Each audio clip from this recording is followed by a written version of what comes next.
ये तस्वीर 1974 के रावलपिंडी की हैं। वो रावलपिंडी जो आज भी दिल में जिंदा है, जैसे कोई पुरानी याद जो आंखें नम कर दे। सूरज डूबते वक्त ईंटों के मैदानों पर फैली वो सुनहरी रोशनी, ऊंटों के कदमों की आहट, तंग गलियों में गाय का सुकून, बाजार का वो शोर जो जिंदगी की धड़कन था। चाय की खुशबू, तंदूर की गर्मी, रोटी बनाते हुए हाथों का जादू, रंग बिरंगी दुकानों पर लटके दिल, और मस्जिद के सहन में बैठा वो शख्स जो अल्लाह से मांग रहा था। सब कुछ ऐसा था जैसे वक्त रुक गया हो। ये शहर मेहनत का था, सादगी का था, मोहब्बत का था।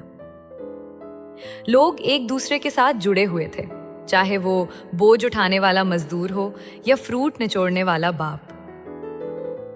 हर चेहरे पर एक कहानी, हर गली में एक एहसास।